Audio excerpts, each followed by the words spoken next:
नमस्कार, आप देख रहे हैं यूपी मांगे उत्तर। मैं हूं आपके साथ प्रिया सिंह। क्या लव जिहाद सिर्फ एक प्रोपेगेंडा है? क्या समान नागरिक संहिता यानी कि यूसीसी की देश को बिल्कुल भी जरूरत नहीं है? ये सवाल इसलिए क्योंकि all India Muslim personal law board के अध्यक्ष मौलाना खालिद सैफुल्लाह रहमानी ने दोनों मसलों का विरोध किया है। रविवार को कानपुर में एक प्रेस कॉन्फ्रेंस के दौरान मौलाना रहमानी ने कई मुद्दों पर अपनी राय रखी और इसी दौरान लव जिहाद और यूसीसी पर बोलते हुए उन्होंने कहा कि हर व्यक्ति को अपने मजहब के हिसाब से जीने की आजादी है, इसीलिए यूनिफॉर्म सिविल कोड की कोई जरूरत ही नहीं है। वहीं लव जिहाद के बढ़ते मामलों को उन्होंने प्रोपेगेंडा करार दिया है। अब AIMPLB के इस बयान का मुस्लिम संगठनों ने ही विरोध किया है। ऑल इंडिया मुस्लिम जमात और सूफी इस्लामिक बोर्ड का ये कहना है कि मुस्लिम पर्सनल लॉ बोर्ड का वजूद खत्म हो चुका है। वो सिर्फ अपनी सियासत चमकाने के लिए इस तरह की बयानबाजी कर रहे हैं। साथ ही मुस्लिम संगठनों ने रहमानी को हिदायत दी है कि वो ऐसी बयानबाजी कर देश का माहौल ना खराब करें। यानी देश के दो अहम मुद्दों पर मुस्लिम संगठनों में ही संग्राम छिड़ गया है। तो खास पैनल के साथ चर्चा की शुरुआत करेंगे, लेकिन एक रिपोर्ट आपको दिखाते हैं चर्चा से पहले।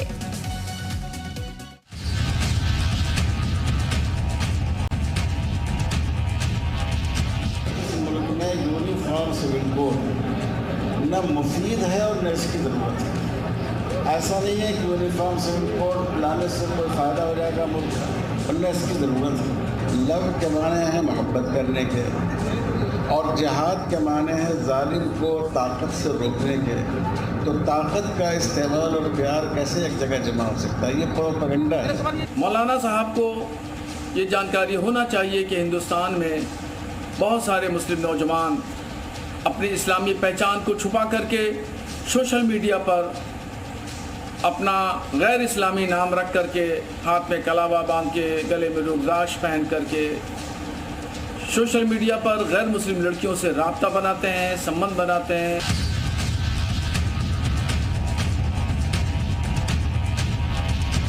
तो ये एक प्रोपेगेंडा ही मैं कहूँगा, उनकी बात से मैं यहाँ एग्री करता हूँ कि शायद ये खामोखा एक चीज़ फैला दी गई है। बाकी मोहब्बत करना ये सारी चीज़ें होती आई हैं, हो रही हैं, मगर ये लव जिहाद के नाम पर आपस में हम एक दूसरे से नफ़रत कर रहे हैं।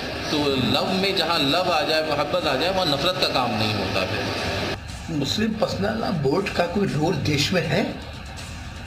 ये तो शाबानो केस में बना था सियासत करने के लिए, और अब शाबानो केस भी हल हो गया। 3 तलाक का मसला भी सरकार ने हल कर दिया। 3 तलाक पे सरकार ने कानून भी बना दिया। अब इनको अपनी सियासतें ख़त्म कर देनी चाहिए। इसका माहौल ख़राब करने के लिए सियासत कर रहे हैं। अफसोस होता है इस तरह के बयान देकर देश के माहौल को गर्म या ख़राब नहीं करना चाहिए।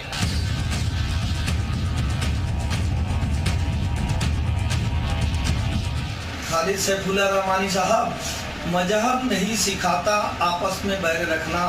बैर रखने का कार्य तो एक विचारधारा कर रही है जो समानता को नहीं मान रही है, जो विषमता को मान रही है, जो जिहाद को बढ़ावा दे रही है। क्योंकि प्रेम में घृणा नहीं है, तृष्णा नहीं है, द्वेष नहीं है। लेकिन जिहाद में घृणा भी है, द्वेष भी है, तृष्णा भी है। भारतीय जनता पार्टी आज वो लव जिहाद, नमाज, इन्हीं सब मुद्दों पे राजनीति करना चाहती है। देश की जनता को इसमें उलझाए रखना चाहती है। लेकिन देश की जनता वो भारतीय जनता पार्टी से जवाब मांग रही है कि महंगाई का क्या हुआ, बेरोजगारी का क्या हुआ।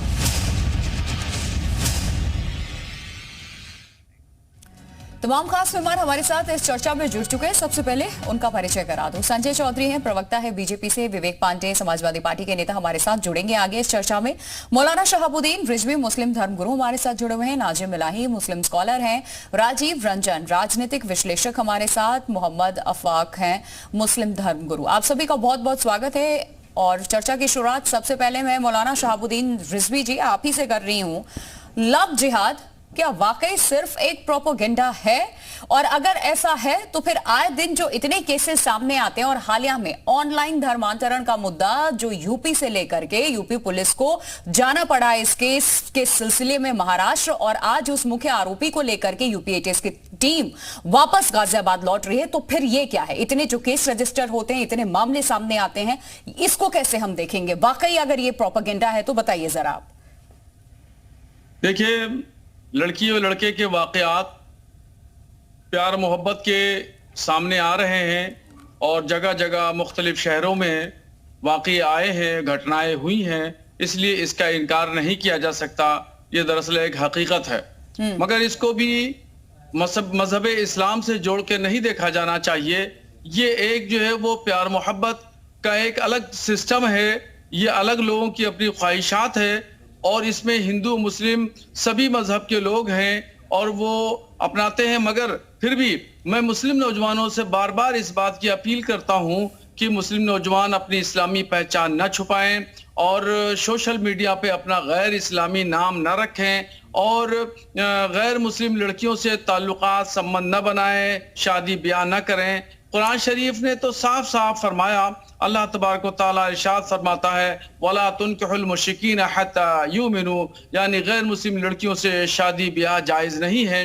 तो लेकिन all India Muslim personal law board के अध्यक्ष की तरफ से कहा गया कि ये मात्र एक प्रोपेगेंडा है, इसीलिए मैंने आपसे ये सवाल पूछा था, वाकई ये सिर्फ एक प्रोपेगेंडा है?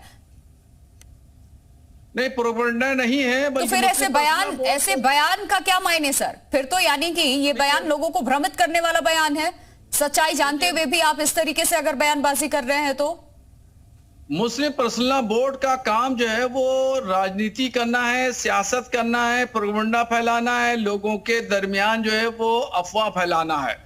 मुस्लिम पर्सनल लॉ बोर्ड का दरअसल क़याम शरई मजहबी मामलों में मुसलमानों की रहनुमाई के लिए कायम हुआ था, मगर वो अपने मकसद से भटक गया है। हमेशा नाज़िम इलाही, ठीक है सर, ठीक है, नाज़िम इलाही मुस्लिम स्कॉलर भी हमारे साथ जुड़े हुए हैं। नाज़िम इलाही, सुना आपने रिजवी जी को भी, उन्होंने कहा है कि ये जो बयान दिया है सिर्फ और सिर्फ राजनीतिक बयान है, ये इसका और किसी से कुछ लेना देना नहीं है। लेकिन all India Muslim personal law board के अध्यक्ष का ये बयान, वाकई क्या इसे हल्के में लिया जा सकता है? नहीं, बिल्कुल नहीं। ये पूरी तरीके से जो बयान दिया गया है वो बिल्कुल सही बयान है। ये लव जिहाद का जो मामला है ये पूरी तरीके से एक प्रोपेगेंडा है, ठीक है। किसी भी इंडिविजुअल के जरिए से किया गया क्राइम, ठीक है, उसके लिए मौजूद है कानून उसको सजा देती है। इसके लिए पूरी कम्युनिटी को, पूरे मुस्लिम समाज को या इस्लाम को टारगेट करना, ये एक कौन टारगेट कर रहा है? कौन टारगेट कर रहा है? और जब केस रजिस्टर होता है तो सच्चाई क्या होती है उसकी? कौन टारगेट कर रहा है इस समाज को? हम बता देते हैं, बहराइच जिले में रुबीना नाम की लड़की से एक हिंदू लड़के ने शादी की और उसका नाम रूबी अवस्थी रखा गया और उसको फिर ग्लोरीफाई किया गया कि ये तो घर वापसी है। मतलब अगर किसी मुस्लिम लड़के ने किसी हिंदू लड़के से शादी कर ली तो वो लव जिहाद, किसी हिंदू लड़के ने नहीं, फिर आप समझ नहीं पा रहे, ना मेरे सवाल को। ये लव जिहाद का मामला अलग है। अपनी मर्जी से आप किसी से अगर शादी करते हैं, आपकी रजामंदी होती है, वो मामला अलग है सर, उसके लिए भी कानून है। लव जिहाद के ऊपर कानून क्यों लाना पड़ा था? धोखे से किसी का धर्मांतरण आप करवा रहे हैं, जबरन किसी का धर्म परिवर्तन आप करा रहे हैं, तो यह कानून बना था। आप शायद मेरे सवाल को समझ नहीं पाए। संजय चौधरी प्रवक्ता है हमारे साथ बीजेपी के, सर जानिए आपका स्टैंड इस मामले पर। संजय चौधरी, इस मुद्दे को all India Muslim personal law board के अध्यक्ष ये कहते हैं कि ये एक प्रोपेगेंडा है, इससे कैसे निपटेंगे? सीधे तौर पे बीजेपी को यहां टारगेट किया जा रहा है क्योंकि लव जिहाद के मामले उत्तर प्रदेश में भी लगातार बढ़ रहे हैं और आपकी सरकार इस मामले को कितना संगीन ले रही है और ऐसे किसी भी केस को आप लोग देखा हमने अभी उत्तर प्रदेश में भी जो हुआ है, सीधे यूपी पुलिस महाराष्ट्र पहुंची है, पूरा का पूरा नेक्सस सामने आया, मुख्य आरोपी को लेकर के आज गाजियाबाद आ रही है। लेकिन ऐसे जो बयान दिए जाते हैं सिर्फ राजनीतिक फायदे के लिए, उससे तो फिर समाज में दुविधा पैदा होगी ना सर, लोगों को बरगलाने का काम किया जा रहा है। देखिए, निश्चित रूप से all India Muslim personal law board के अध्यक्ष, वो तो बोर्ड ही है मुस्लिम पर्सनल लॉ के संबंध में। ऐसा बोर्ड जो केवल मुसलमानों के पर्सनल लॉज के बारे में बात करने के लिए बना है, वो अगर राजनीतिक आधार पर वक्तव्य दे तो ये एकदम साफ है कि वो संगठन निश्चित रूप से राजनीति कर रहा है। इसमें कोई भी शक और शुबह की बात नहीं होनी चाहिए। बात नंबर 1। बात नंबर 2, उन्होंने अपने विरोध को भारत के संविधान में जो डॉक्टर अंबेडकर ने बनाया था, उस संविधान में जो चीज शामिल है